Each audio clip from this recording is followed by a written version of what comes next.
나우앤넥스트 10개월 상영과 관객과에 대해 오신 거 환영합니다. 저는 오늘 관객과에 대해 진행을 맡은 영화전문 기자 이은선입니다. 만나서 반갑습니다. 집이 시간이 길지 않은 관계로 빨리 감독님을 모셔볼까요? 남궁선 감독님 입장하실 때 큰 박수 부탁드리겠습니다.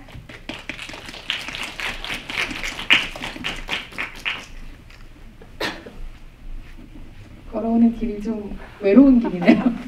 자리하시죠. 인사 먼저 한 말씀 해주실까요? 네, 안녕하세요. 10개월 감독한 남궁선입니다.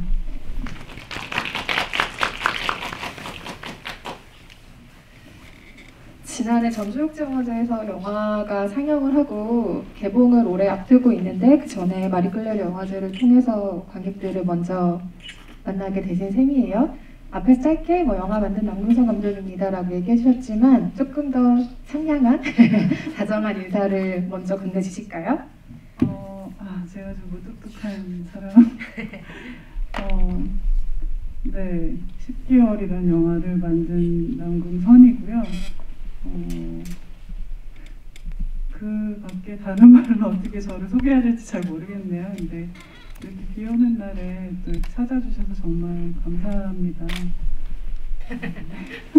네, 오늘 상영관 안에서 관객 여러분들도 영화 보시고 나서 궁금하신 점을 질문을 하실 수 있도록 이따가 후반에 시간 분배를 조금 하려고 하고요. 생각하실 동안 제가 질문을 좀 드리면서 Q&A를 먼저 진행을 하고 있도록 하겠습니다. 일단 저는 이 영화를 지난해 전주국제영화제에서 처음 보고서 오랜만에 이 영화를 다시 봤는데 그때도 그랬지만 지금도 이 영화를 다시 보고 드는 가장 강렬한 생각은 이전에도 그랬고 한 영화에서 여성의 임신 기간인 10개월을 온전히 바라본 적이 왜 없었을까? 이전에는 왜 그런 영화를 누구도 만들 생각을 하지 않았고 우리는 또 그런 영화를 바라지 않았을까라는 궁금증이 탁 먼저 강렬하게 생각이 났는데 아마 감독의 시작점도 이와 비슷한 지점이 아니었을까 싶어요. 어떠세요? 네, 딱 정확히 그 이유 때문에 이 영화를 만들어야겠다는 생각을 했었고요. 어쨌든 정말 많은 여성들이 겪는 일이고 굉장히 흔한 경험이잖아요. 근데 그 흔함의 정도에 비해서 정말 그냥 그 내용만을 가지고 그 경험만을 가지고 만들어진 영화가 적다고 생각을 했었고 그게 예를 들어 준호라든지 다른 특별한 상황의 다른 주제를 이야기하기 위해서는 쓰이지만 이 경험 자체로서는 그런 영화가 없구나. 그래서 그 캐릭터를 대중문화에서 본 적이 없다라는 생각이 마음에 걸려서 결국 시작하게 된 영화입니다. 그쵸, 보통은 계획이 없는 임신을 하게 되는 경우에는 그 영화가 굴러가는 스토리텔링의 사건의 시작인 경우가 많고 이제 그것으로 주변에 어떤 변화들이 일어나는가에 대해서 조금 더 집중하는 작품들은 많이 있는 것 같은데 그 임신의 주체, 여기서 말하는 것처럼 임신한 건 난데 왜 주변 사람들이 이렇게 결정하고 이야기를 하느냐는 주인공의 대사처럼 그 인물이 가지는 감정들, 어떤 변화에 직면하는지에 대한 이야기는 좀처럼 보지 못한 것 같은데 이 영화를 통해서 우리는 또 그런 걸 볼 수 있죠. 임신이 여성의 삶과 어떤 식으로 전방위적인 영향을 긴밀하게 맺고 있는가를 볼 수 있고 가족을 포함한 주변의 관계가 일단 있을 것이고 그리고 자신의 건강과 관련된 문제가 있죠. 영화 중간에 나오는 것처럼 이건 생명을 걸고 자기 목숨을 걸고 해야 되는 어떤 행위이기도 하고요.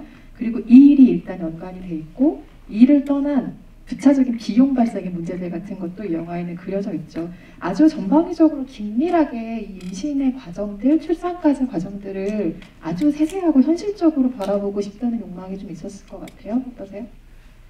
네, 그런 욕망이 있었고요. 생각보다 그게 담기에 정말 많은 요소들이 있었구나라는 걸 뒤늦게 이제 돌이켜보면 알게 되는 것 같아요. 사실 이 영화에 제가 이제 기본적으로 느끼는 감정들과 겪게 되는 갈등들을 담고자 했지만 그것보다도 더 다양한 디테일들이 어떻게 보면은 포진되어 있는 경험이기는 했거든요. 그래서 그렇습니다. 그래서 그게 몸도 변하고 상황도 변하고 그 다음에 갑작스럽게 어떤 사회에서 그 그 전까지는 노출되지 않고 있었던 편견들이나 어떤 상황에 갑자기 노출되게 되는 경우가 있는 것 같아요. 그게 현대 여성의 상황이 그런 것 같고, 비교적 싱글이거나 미혼이거나 그냥 사회적으로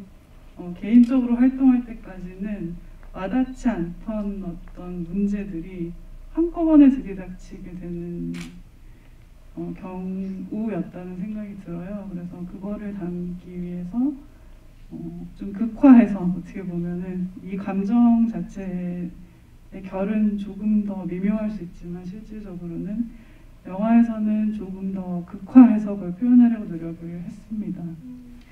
아까 제가 뭐 전방위적으로 많은 것들을 긴밀하게 연결되어 있는 것들을 영화가 다룬다고 얘기를 했지만 그게 정말 말 그대로 욕망에 그치는 차원의 영화가 있고 내가 이런 이야기 다 하고 싶어, 건드리고 싶어, 뭐 아젠다를 던지고 싶어 하는 영화가 있는가 하면 이 영화는 그거를 다 껴안으면서 소화를 일단 하고 있고 역으로 질문을 던지면서 조금 더 폭넓은 이야기의 발화점을 찾기도 하죠. 예를 들면 임신 중절에 관련된 그 미래의 생각들이나 겪게 되는 상황들을 통해서는 우리는 자연스럽게 영화 밖에 낙태죄 폐지라던가 이런 식의 발화점들과 또 연결되는 생각들을 갖게 됩니다. 그게 영화가 가지고 있는 좋은 소재와 뭐 주제 의식을 어떻게 풀어냈느냐에 따라 가능하고 가능하지 않은 것이라고 생각을 하거든요. 그런 점에서 10개월은 아주 폭넓은 담론을 이끌어낼 만한 영화라고 생각을 하고요.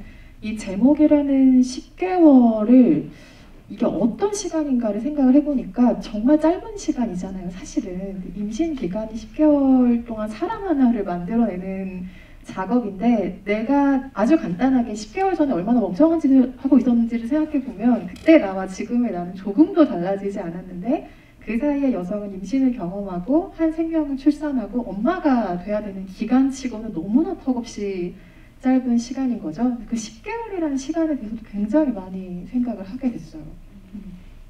그게 짧아요. 너무 짧아서 그러니까 물론 성격 따라 다르겠지만 지금 이야기한 것들이 한꺼번에 밀려오고 어떤 결정이나 선택이나 상황의 앞뒤를 파악하면서 우리가 삶의 큰 결정들을 하게 되잖아요. 그런데 이제 10개월이라는 정해진 타임라인 안에서 지금 배가 불러오는 와중에 그거를 다 소화하지 못했던 게 이제 저희 영화의 주인공 미래였던 것 같고 미래는 이제 조금 더 어떻게 보면 준비가 안 된 채로 그러니까 보통 사람들은 제각각의 방식으로 임신을 경험을 하겠죠. 근데 그렇게 들어간 미래라는 인물을 설정을 함으로써 이게 얼마나 당황스러운 일인지를 좀 표현을 하고 싶었던 것 같아요. 그리고 저희가 이제 대중문화에서 만나게 되는 임산부들이나 어머니들은 사실 되게 이미 성숙한 것처럼 느껴질 때가 많았다고 저는 느끼거든요. 준비된 사람처럼 준비된 사람이고 뭐 임산부가 등장했을 때는 자기 아이를 지켜야겠다는 어떤 현실적인 감각을 이미 가지고 있는 상태로 영화에 등장을 하고 근데 실제로 보면은 저희가 뭐 30대 전후에 얼마나 성숙하면 얼마나 성숙해요. 이 현대 여성이. 근데 그 나이대의 경험을 하게 되는 일이기 때문에 그 입장에서 이제 전개를 해보고 싶었습니다. 영화를 어떻게 구성해 가느냐도 20개월이라는 각본을 쓰고 만들 때 연출자의 고민이었을 것 같은데 결과적으로 이 영화의 외피를 보면은 조금 팝적인 요소들이 많죠. 음악의 활용도 그렇고 자막도 굉장히 과감하게 활용을 하면서 관객에게 일종의 챕터를 하나씩 넘어가는 느낌을 주기도 하고 이 영화가 어떤 이야기를 다음에 펼칠 것인가를 아주 분명하게 상징하기도 하고요. 이 모든 요소들이 합쳐졌을 때는 이 영화가 굉장히 독특한 방식의 결을 우리에게 보여준다라는 어떤 총체적인 이미지로 다가오는데 한몫하는 게 바로 그 자막, 음악인 것 같아요. 이 외적인 구성에 대해서도 얘기를 좀 들어보고 싶어요. 어떤 고민 끝에 탄생한 것들인지? 이 구성 또한 그리고 내가 좀 검고 그래서 제가 약간 긴장했나 봐요. 검고 무서운 느낌? 약간 그래서 근데 이제 이 영화 주제 자체가 사실은 그 경험하는 자의 입장에서는 굉장히 답이 없고 사실 되게 우울할 정도로 무력한 이야기라고 라고 생각이 돼요. 그래서 그런 이야기를 영화로 만들었을 때 보고 싶지 않을 것 같은 느낌이, 그러니까 저라도 보고 싶지 않을 것 같은 느낌인데 나는 이 이야기를 좀 많은 사람들이 봤으면 좋겠고 라고 해서 일단 푸는 매너 자체를 좀 즐겁게 그러니까 좀 가볍게 가져가서 은근슬쩍 이 주제를 던져주는 방식으로 해야겠다 라는 결정을 했었고, 또 그런 음악이나 챕터 같은 경우도 주인공 자신이 너무나 혼란스럽기 때문에 그 주인공의 감정 안으로 들어가는 것도 너무 무겁게 느껴지는 거죠, 저에게. 그래서 그런 방식이 아니라 어떻게 보면은 이들의 혼란을 좀 지켜보는 듯한 느낌인데, 이 혼란이 이들의 개인적인 경험이지만 그 외적으로 가지고 있는 좀 더 확장성 있는 어떤 구조 안에서 일어나는 일이다라는 것을 환기시키기 위해서 그런 챕터 음악으로 어떻게 보면은 뭐가 좀 이입이 되려고 할 때마다 깨주는 스타일로 제가 사용을 한 것 같아요. 그래서 의식적인 선택이었습니다. 그래서. 영화의 스코어를 중요하게 생각하시는 분들은 음악을 리스트를 좀 찾아보고 싶게 생각이 들 정도의 감흥을 얻으셨을 것 같은데, 처음에 등장하는 뭐 김치캐서 아무도 없더라라는 노래를 비롯해서 여기 중간에 뭐 사랑하다 싫어지면 같은 노래도 있고, 또 가을에 온 여행 같은 아주 고풍스러운 음악들이 있잖아요. 이 스코어들은 어떻게 선택하게 되셨어요? 이제 이 스코어들은 이제 71년이었나? 그 오아시스 레코드라는 레코드사가 있어요. 그래서 거기에서 이제 가지고 있는 팝곡, 한국 당시에 이제 팝곡들이고, 그러니까 그런 오리지널리티가 있는 질감 자체를 제가 좋아하기도 하지만 좀 웃기잖아요. 어쨌든 심각해질 수 있는 순간에 그런 가사가 들어옴으로써 그냥 그 상황을 조금 아이러니하게 바라볼 수 있는 요소를 좀 던져주고 싶었고요.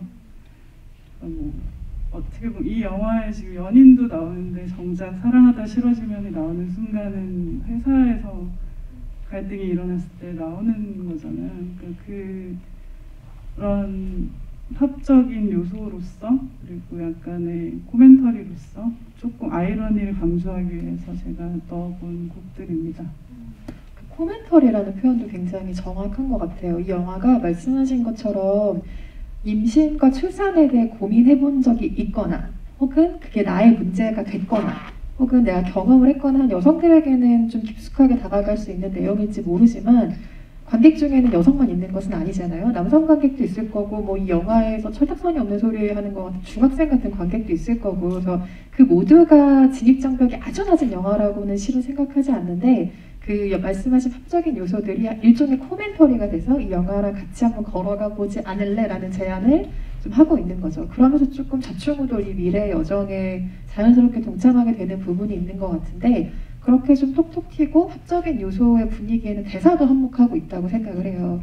굉장히 현실적인 대사들의 흐름이긴 하지만 초반부의 터치들을 생각해보면 굉장히 발랄한 대사들이 많거든요. 특히 산부인과 의사랑 처음 대화를 할 때 장면 같은 것들이라던가, 대사를 쓸 때는 한 번에 툭 떠오른 라인들을 쓰셨어요? 아니면 여러 번 보시면서 붙이셨어요? 이제 그런 대사들은 이제 그냥 써지는 대사들인 것 같고요. 그러니까 그 인물을 되게 진지하게 보고 시작했다면 되게 당황스러울 수 있는 말들인 것 같긴 해요. 근데 우리 영화 이런 영화다라는 거죠. 개념이 미래라는 애가 현실적으로 보이지만 아주 현실적인 캐릭터가 아닌 순간이 되는 거잖아요. 약간 또라이가 되는 거죠.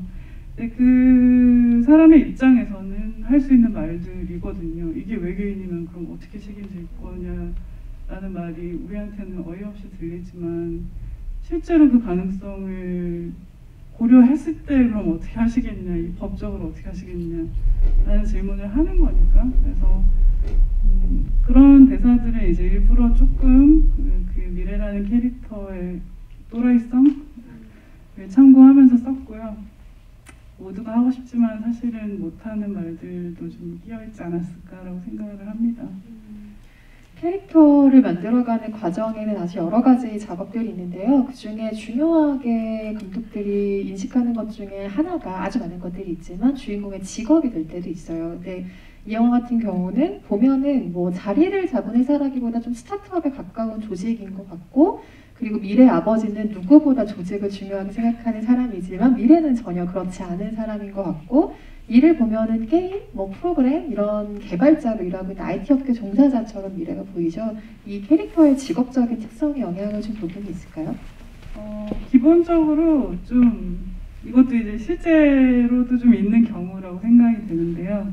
그런 이제 고도의 논리화된 성격을 지닌 이들이 삶에 있어서 결정을 잘 못하는 경우들이 있다고 생각이 되고, 또 미래라는 사람의 독립성이 되게 어떻게 보면 아슬아슬한 건데, 지금은 어쨌든 시대가 변하는 때잖아요. 그리고 이 영화를 시작했을 때는 이제 2014년이었고, 그러니까 과거의 조직이라는 게 그렇게 매력적으로 보이지 않기 시작하는 때이고, 과거의 조직이 지켜주지 않는 거죠. 그러니까 저희 미래 아버지는 무조건 큰 조직에 있어야지 네가 지켜질 것이다라는 말을 하지만 지금 시대는 사실은 그렇지도 않잖아요. 그 미래 아버지는 근데 그 조직에 못 들어가서 자기가 지금 고생한다고 생각하는 분이고, 근데 미래는 자기는 다른 믿음을 가지고 있는 거죠. 지금은 이 스타트업의 시대이고 확고한 기술과 확고한 어떤 것을 가지고 내가 주인이 될 수 있다면 그것이 이제 자수성가를 하는 방식이다. 자기 딴에는 확고한 믿음을 가지고 있는 근거 없는 자신감이 많은 캐릭터라고 생각이 되는데, 저희는 이제 보이죠. 부모 입장에서는 쟤 저러다가 저 회사가 망하면은 지켜주지 못하는 건 너희 텐데, 그거를 가장 통념하게 되는 순간이 아이를 가졌을 때인 것 같아요. 여성들은 그제서야 갑자기 왜 공무원 하라는지 알겠어 라는 생각을 하게 될 때가 있거든요. 모든 게 위태로워지기 때문에. 그런 것이고, 또 미래의 성격을 이렇게 좀 융통성 없을 정도로 논리에 집착하는 성격으로 만들어 놓으면 이제 이게 다 꼬이게 돼 있잖아요. 버그가 나게 돼 있어서 그런 심정으로 설정을 했습니다. 그 점이 재밌는 것 같아요. 말씀하신 것처럼 논리가 중요하고, 내가 어떤 입력값을 넣으면 그대로 도출되는 무언가의 작업을 해오던 사람인데, 이건 논리로 하나도 설명이 안 된 어떤 과정들에 부닥치는 주인공이 여정인 거예요. 그래서 어떤 그런 직업적인 특성이 이 미래라는 캐릭터를 한층 이해하게 하는 좋은 장치가 되는 것 같고, 아마도 이 둘은 잘 되진 않았지만 앞에 처음에 대사처럼 그 남자친구 윤호도 우리가 하는 작업으로 정말 세상을 바꿀 수 있을 거라고 믿었던 그런 청춘들인 것 같은데, 중간에 뭔가 사기를 당하는 상황이 있는 것 같고, 결국엔 채식주의자지만 돼지 농장에 가서 일하는 아주 안타까운 상황이 되긴 하는데, 이 남자친구 캐릭터도 참 재밌죠. 왜냐면 넌 어떻게 하고 싶은데? 라고 미래에게 묻지 않는다는 점은 좀 황당하긴 하지만, 처음부터 일단 결혼해야겠다, 우리가 가족이 되는 거다, 이렇게 확고하게 얘기를 하잖아요. 그러니까 잠수 타지 않는다는 점에서는 그나마 조금 좋은 점수를 줄 수 있는 남자친구인데, 그러니까 어쨌든 둘이 만든 일, 둘 때문에 생긴 어떤 결과에 책임을 지려는 초반의 태도들이 있잖아요. 그러니까 회식주의자들도 돼지 농장에 가서 아주 고통스러운 상황들을 감내를 하는 거고요. 그래서 일말의 책임감이 좀 있는 캐릭터이긴 한데, 보다 보면 또 그것도 아니죠. 그러면서 결과적으로는 가장 최악의 모습으로 극중에서 퇴장해버리는 게 바로 윤호라는 남자친구의 캐릭터인데, 이 캐릭터를 그리면서 어떤 고민이 있으셨어요? 특히 그 퇴장에 관해서는? 윤호라는 캐릭터가 사람들이 되게 나쁜 애라고 얘기를 하는데, 사실 저는 그렇게 생각하고 쓴 적은 한 번도 없거든요. 그리고 말씀하신 것처럼 자기 딴에는 최선의 책임을 끝까지 지려고 한다고 생각해요. 처음에 그렇게 얘기를 했던 거는 이제 많은 관계에서 일어나는 일이지만 서로 원하는 게 다른데 그걸 모르고 있을 때가 있잖아요. 당연히 너도 이걸 원할 거라고 생각할 때도 있고. 근데 이제 윤호라는 인물은 이 영화에서는 많이 다뤄지진 못했지만 본인 자신이 약간 좀 아버지와의 관계와 부모님과의 관계 때문에 벗어나야 되는 어떤 억압이 있다고 생각을 해요. 근데 그 억압을 벗어나고 날 수 있는 어떤 기회라고 생각을 했던 것 같아요. 윤호 캐릭터 입장에 생각해 보면 아이가 생김으로써 나는 나의 가정을 꾸리고 우리 가정이 아니라 내가 원하는 식의 나의 가정을 꾸릴 것이고, 사실은 조금 비겁하지만 나를 받아들이지 못하는 아버지도 마침내 그래도 마음을 좀 풀고 나를 도와주겠지 라고 생각을 했던 캐릭터인 것 같고, 원래 초고에서는 조금 더 진취적인 모습도 있었거든요. 막 야채를 키우고 막 되게 채식주의자로서 LED로 야채를 키우는 사업을 구상하고 있는 아이였어요. 근데 아버지가 엄청 싫어하는 거죠. 그딴 거 되겠냐고. 미래랑 되게 비슷한 상황이었던 것 같아요. 근데 이제 윤호의 머릿속에서는 자기가 책임져야 되는 것은 경제라고 생각하는 것 같고, 그냥 사나이 따라가면 다 편하게 될 것 같은데 얘는 아버지와의 문제를 풀어야 되는 사람이기 때문에, 그렇기 때문에 이제 안 좋은 선택을 막 하는 거죠. 그 사기도 당하는 것도 어떤 믿음이 있어서 하는 거잖아요. 내가 이걸 통해서 경제적인 독립을 취할 수 있겠다라는 거짓 희망 때문에 그 사기도 당하게 되는 거고, 그러면서 일이 점점 꼬이는데 이제 미래는 아이를 원하지 않았었다라는 말이 되게 충격으로 다가왔던 것 같고, 윤호 입장에서는 나는 내 책임을 다하고 있는데 이렇게 모든 게 다 너 때문에 이러고 있는데 네가 얘기 안 듣는다고 하면 어떡하냐, 그러고 이제 맛이 간 거죠. 근데 그 퇴장은 어쩔 수 없는, 이 미래 타임라인에서는 어쩔 수 없는 퇴장인 것 같고요. 거기서 떠나야지 어떡하겠어요. 근데 윤호의 입장에서는 이제 그때부터 자기의 어떤 성찰이 시작될 것 같아요. 그리고 윤호는 그 이후에 이제 변화를 맞이하게 되지 않을까 생각해 봅니다.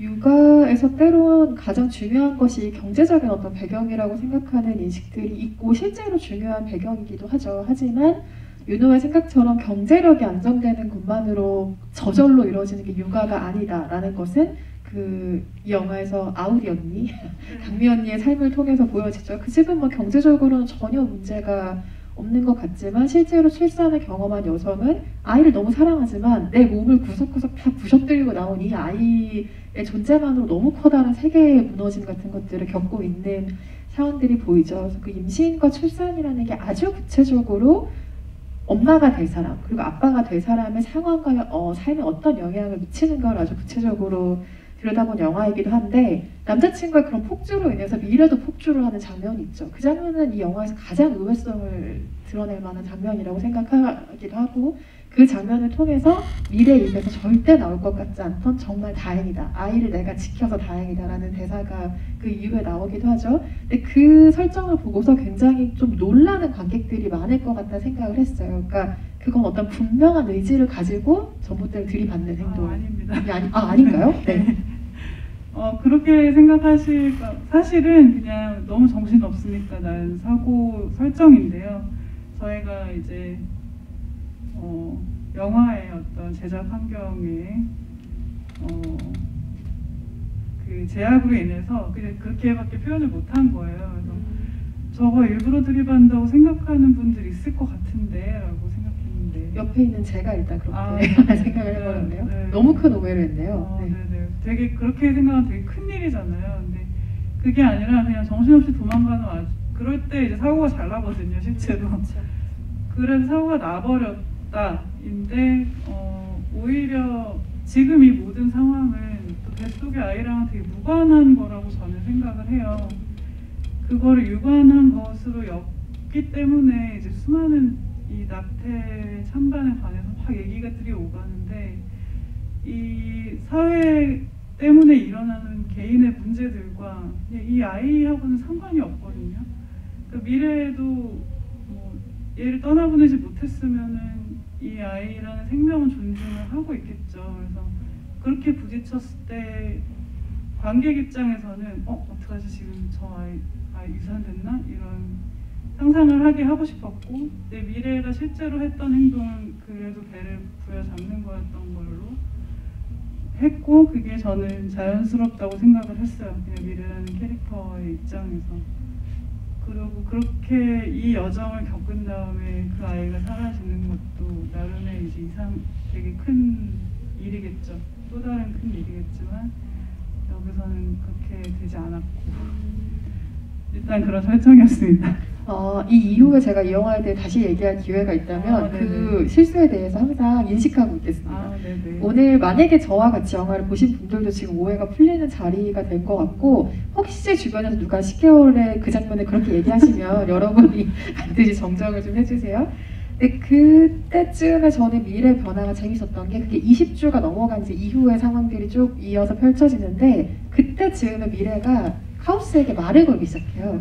이건 어떤 변화냐면 우리를 한 팀으로 인식하기 시작했다? 그러니까 같이 가야 될 어떤 파트너로서 인식하고 있다는 장치처럼 보였어요. 그 독백에 대한 이야기도 좀 들어보고 싶어요. 네, 독백은 사실 이제 원했던 것보다는 적게 나온 편인 것 같고요. 왜냐면 임신을 해보신 분들은 아시겠지만 말을 걸게 되기 때문에.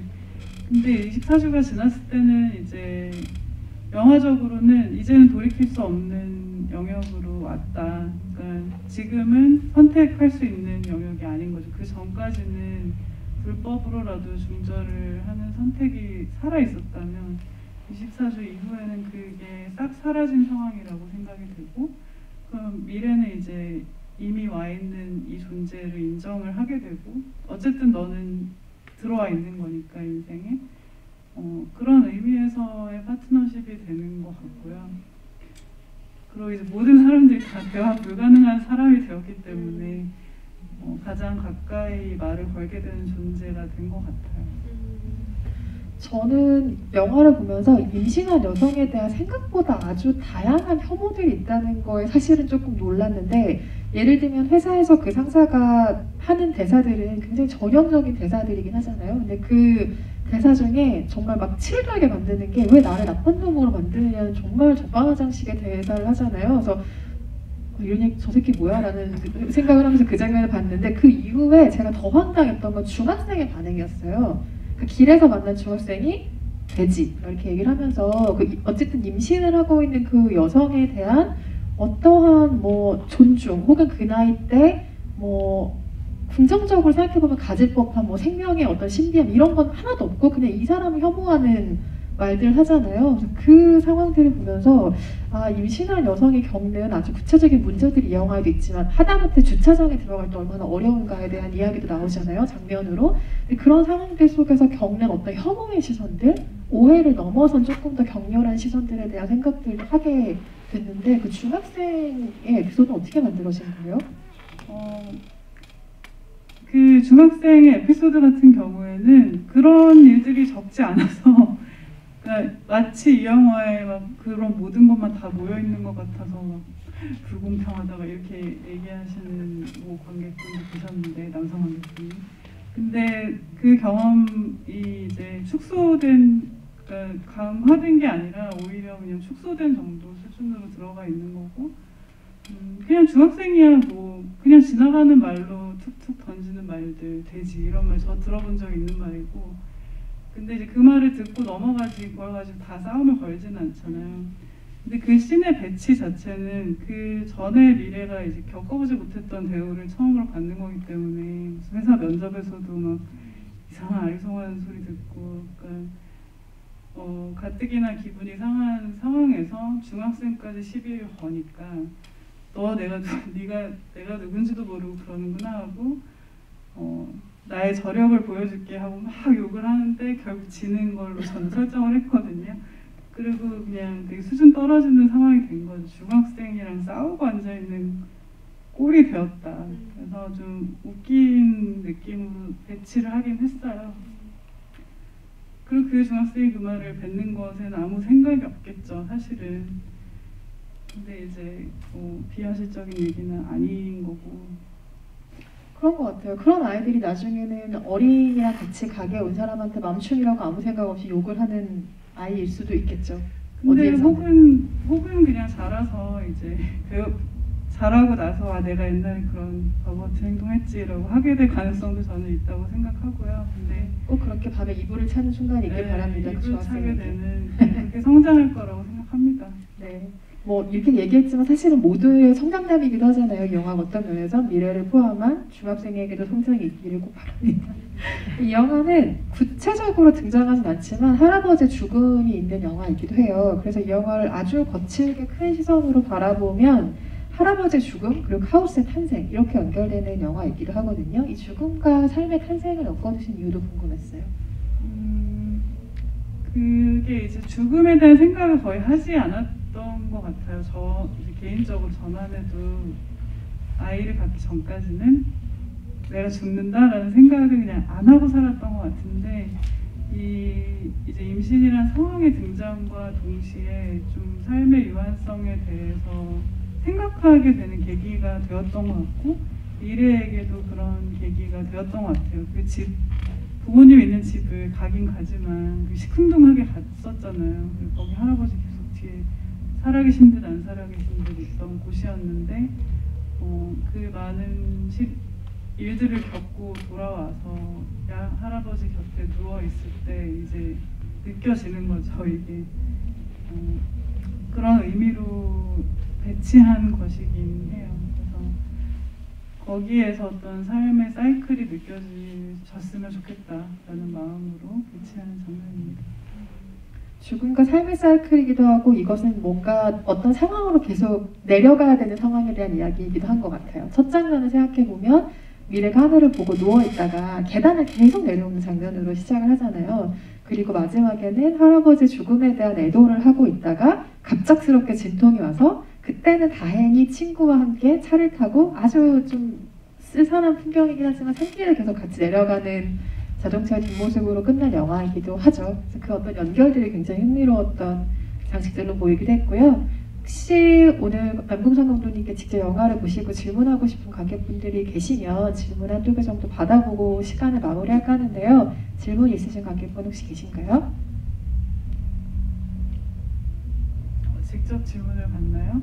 네, 직접 질문을. 요즘에 정말 특별한. 네, 거의 할 수 없는 일인데 혹시 질문하실 분 있으면 손을 들어주시겠어요? 질문하실 분 혹시 계실까요? 이러면 제가 너무 영화를 잘 이해하시도록 제가 다 질문했다고 제가 오해하는 상황이 되는데 질문하시거나 혹시 뭐 아주 사소한 질문도 괜찮습니다. 캐스팅이라던가 이런 질문을 제가 일부러 하지 않았거든요. 관객 여러분의 몫으로 남겨드리고 싶어서 캐스팅에 관련된 비하인드도 좋고요. 궁금한 게 혹시 있으신 분 계실까요? 계시지 않으면 캐스팅 얘기를 해볼까요? 영화를 재밌게 보긴 하셨나요? 지금 극장이 어두워서 너무 다들 무서워. 지금 심사위원이시고 저희는 오디션을 보는 기분이랍니다. 네, 그래서 캐스팅에 대한 이야기로 마무리를 좀 해볼까 봐요. 최성은 배우에 대한 이야기를 한번 해주실까요? 네네. 그 당시에 이제 저희가 한국예술종합학교 대학원 졸업 작품이었어요. 그래서 이 영화 자체가 이제 스케줄도 정해져 있고 그런 빡빡한 조건으로 찍는 영화였는데 지금은 이제 최성원 배우가 괴물이라는 드라마에도 출연하고 있고 그래서 바빠서 오늘 못 나왔고 또 시동이라는 영화로 데뷔도 하고 상도 받고 그랬지만 당시에는 저희 학교 학생이었어요. 그래서 이 미래라는 인물이 생각보다 너무 조건이 많은 거예요. 얘 되게 성숙한 느낌이면 안 될 것 같고 왜냐면은 미숙하게 시작해서 끝나야 되니까 청년의 느낌이어야 될 것 같은데 뭐부터 시작해서 근데 해야 되는 건 너무 많잖아. 막 와다다다 쏟아지는 이상한 또라이 대사도 해야 되고 장난심도 있고 그런 역할을 맡는 배우를 찾다가 지인이 소개를 해줬어요. 저희 연출부 지인이 이 친구 있으니까 빨리 보시라고. 그래서 만났고 그것이 운명적인 만남이 되었지. 시동이라는 영화에 어디 나왔지? 라고 생각하시는 분은 그 빨간 머리 강렬한 여성 캐릭터를 생각해 보시기 바랍니다. 그 캐릭터가 바로 최성은 배우고요. 말씀하신 것처럼 요즘 방영되고 있는 드라마 괴물에서도 활약을 하고 있는 배우이기도 합니다. 혹시 이 질문을 내가 꼭 해야겠다. 마지막으로 한 번만 더 기회를 드릴까요? 질문 있으신 관객분 계신가요? 계시지 않으면 마무리를 슬슬 하겠습니다. 영화가 아까 얘기했던 것처럼 연내 개봉을 앞두고 있어요. 아직 시기가 확정이 된 건 아니지만 하반기쯤에 아마 극장에서 영화를 만나보실 수 있을 텐데요. 혹시나 오늘 질문하지 못해서 너무 아쉽다, 잠이 오지 않는다 하시는 분들은 이후에 개봉 때 관객 여러분들 찾아가셔서 영화 또 응원해 주시고 질문해 주시면 좋겠고요. 오늘 뭐 길진 않은 시간이지만 짧게나마 관객 여러분들과 Q&A 나누실 소감 간단하게 들어보고 자리 마무리하겠습니다. 네. 저도 아직 이제 영화를 자주 상영하지 않았기 때문에 매번 굉장히 떨리고요. 근데 이렇게 이제 비 오는 날 새해가 또 밝아서 3월에 여러분과 함께 영화를 볼 수 있어서 정말 반갑고 즐겁고 행복합니다. 사실 매 순간이 너무 행복한 것 같아요. 이 관이 좀 무서워서 좀 쫄았지만 제가 그래서 이 표정을 보여드리고 싶네요. 저희가 어떤 풍경을 보고 있는지. 그래서 재밌게 보셨기를 정말 기원합니다. 제가 못 봤기 때문에. 그래서 많이 좋아해 주셨으면 좋겠고요. 또 이제 이 대화를 통해서 혹시라도 뭐 오해를 하셨거나 아니면 잘 몰랐던 거 풀리신 게 있었으면 좋았을 것 같아요. 감사합니다.